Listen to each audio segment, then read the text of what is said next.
Hello everybody and welcome to another edition of Jack Rickman Productions. Today I'm going to make my NFL picks for this afternoon's game, including the Broncos game.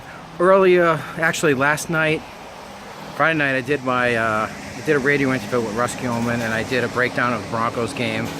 But if you haven't heard that, which probably most people haven't, I'll do a synopsis of that game as well. But I can do some other games first. First game I'm going to do is the Tennessee Titans getting 5.5 points at the Kansas City Chiefs at Arrowhead, which is always a tough place to play during December. The Chiefs have done very well this year. Their record right now is 10-3. They played well recently. However, they've got a lot of these special team type touchdowns, kickoff returns, punt returns by a guy named Hill. Alex Smith has been okay. They've run the ball decent. Their defense has played well with Houston and Eric Berry. Tennessee played well last week with their defense against the Broncos. Obviously, the Broncos' offensive line is atrocious. DeMarco Murray ran very well in that game. Kind of hoping he does the same thing in this game. Marcus Mariota didn't play well against the Broncos, but he's had a good season. He has over 20 touchdown passes, not a lot of interceptions. I think the keys to the game is the Titans make sure that they get the ball downfield. They have to move the ball in Kansas City. They can't try to be too conservative, because if they are, Kansas City will come up and stuff the run, but play action should work. I like the Titans to cover in this game, not necessarily win. I think they'll keep it close because they've done that most of the season. KC plays in a lot of close games all the time. Like when they played Atlanta a couple weeks ago, they only won by a point. I'm going to say Kansas City is going to win 20-17. The Titans keep it close, so I pick the Titans to cover, KC to win, unfortunately. Next game I'm going to pick, this game I went back and forth on. Pittsburgh Steelers are playing at Cincinnati. Cincinnati's getting 3.5 points. These teams are longtime division rivals. Ben Roethlisberger's been on fire. Antonio Brown, Sammy Coates. They've done a very good job. Le'Veon Bell's been awesome. He ran for over 200 yards last week in the snow against Buffalo. Cincinnati, why can't I remember? Andy Dalton played well. I always choke. I don't know why. When I talk about the Broncos or the Patriots or whoever, I don't choke at names, but when I'm on camera here, I puke and all under pressure. I don't know why I shouldn't, but Andy Dalton's played well. And AJ Green, I think, is supposed to be back this week. They had a good game last week. And they usually play Pittsburgh tough. But their defense has slipped this year. Even though they have Burfitt, who's a dirty player, who was really bad against Pittsburgh in the playoffs last year. I think Pittsburgh's going to keep rolling in this game. They're up to 8-5. They're a dangerous team in the AFC. I really think they can challenge Kansas City, the Patriots, obviously, and they can challenge Oakland Raiders.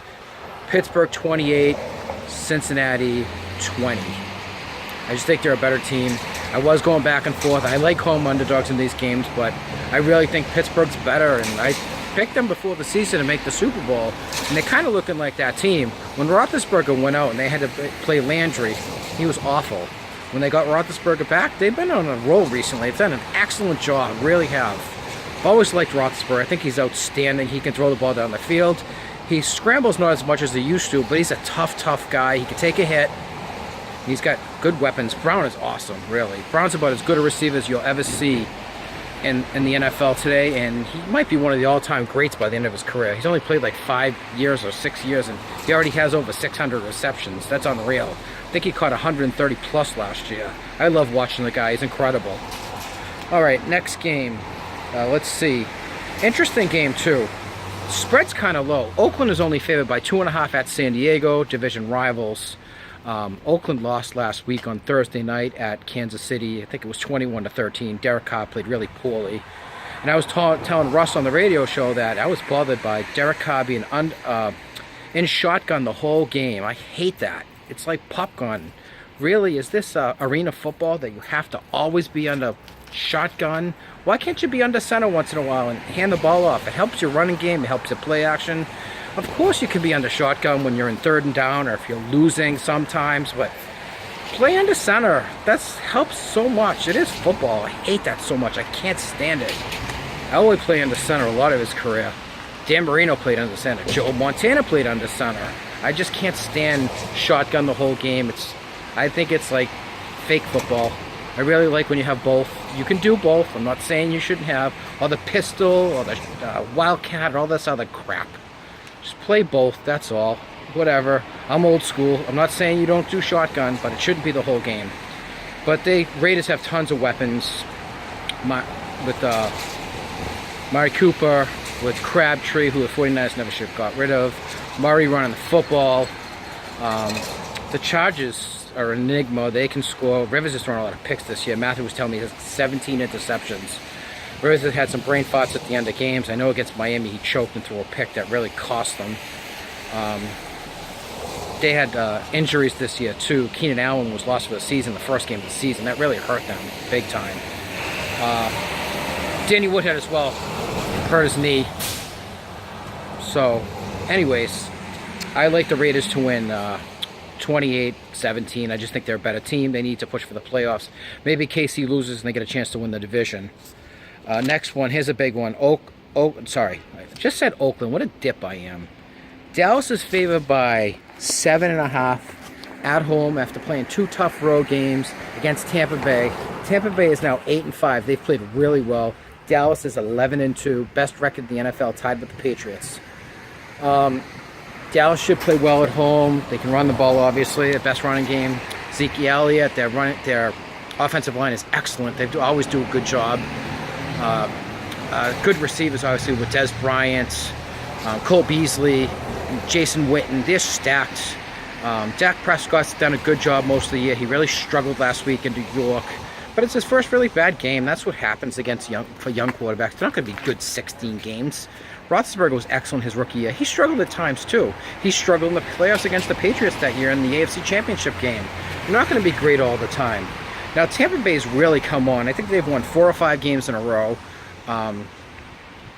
Winston's done a good job. He's really improved his game. I know he has over 20 touchdown passes. He's got Evans, excellent wide receiver. They run the ball pretty well. Their defense has really come on. They've held opponents, I think, under 20 points a bunch of times. The Saints last week, I think, only got 11 points on them with Drew Brees, who's an excellent quarterback who can put up the points, obviously. I think Brees has 25 plus touchdown passes. Tampa Bay's been very impressive. I like Tampa Bay not to win, but to cover this game. I think they'll hold it within the number. Cowboys will win 24-20. They'll get up to 12-2. Will probably clinch that home field advantage shortly. Tampa Bay will not win the game. Hang in close. I think that they'll stay within the wild card hunt, and I hope that they make it because they've done a good job all season. I like the way they've played. All right, now the game you've all been waiting for. Well, maybe not all. Maybe me and like 3 others. The Patriots are at the Denver Broncos. They're favored by 2.5 points. Talked extensively, like I said, with Russ the other day. The Broncos' offensive line's a mess. Trevor Siemian's had a hard time getting the ball off. He also looks like he's hurt with his foot from a couple weeks ago when they played against Kansas City. Then he played against the Titans. Oh, my arm's hurting. I'm sorry to hold this sideways. Threw for 300 yards last week. They only scored 10 points, which is atrocious against not a great Titans defense. They ran the ball for like 17 yards. You can't do that. Devontae Booker was terrible last week. And they picked up Justin Forsett, and he fumbled the football. They have the good receivers with Emmanuel Sanders and Demaryius Thomas, who's got the drops like always. They have no tight end. They haven't had a tight end since Julius Thomas left years ago. Their defense has been great with, obviously, Von Miller. And Shane Ray had a good year with 6 sacks. And their cornerbacks are good with Talib and Chris Harris Jr., Ward, Darren Stewart, and Bradley Roby. I hate the no-fly zone crap because when they said that against Kansas City, they lost the game when they needed to get 1 stop, which they'd have their 9th win right now, and they'd be in so much better position. So they're an excellent defense, but they're not the best ever crap. They gave up 275 points last year. The Bears and the Ravens years ago were the best ever, not them. Different era, but still, they weren't bragging about that stuff. They're an excellent defense. I don't say the best ever. Their run defense has been awful. That guy Crick, who filled in for Malik Jackson, can't stop anybody against the run. Danny Trevathan's missed. That guy Todd Davis is horrible. The Patriots can move the ball, even though they have injuries with Gronkowski. They got Metellus Bennett. Chris Hogan's filled in well. Edelman. Obviously, Brady has 22 touchdowns and 2 picks. I know a lot of people on here hate Brady. Fine, you can hate him, but he's probably the best quarterback of all time. Whatever. Do what you want about the guy, but I even think he's better than Elway. Look at his numbers, his lifetime wins and losses. I love Elway more than any other athlete in any sport, but Brady's been awesome. That's the way it is. Look at the numbers, look at the facts. You can't deny it. That's the way it is. 4 touchdowns, period. End of the discussion. I think the Patriots are going to win this game, unfortunately, and almost done Broncos season. I said 24-14. I think it'll be 24-17. Hopefully I'm wrong. Hopefully they get a pick and change it. Maybe the Broncos win like 24-21. I'm hoping for that, but right now I think the Patriots are going to win. I just think they're a better team. 11 wins versus 8, and they lost last year, and the Patriots have revenge crap on their mind. They always seem to win. Like I said, I'm wrong. I'm rooting for the Broncos. That doesn't mean I hate them because I picked against them. Some people get that crap on their mind. Just because you pick, it's called, you pick with your mind, you root with your heart. Use your brain. You're trying to win money. I'm rooting for the Broncos. I want to lose in the pool. I could care less. Pick, brain, root, heart. Thank you all for watching, guys, and have a good day. Pick all your winners. Take care.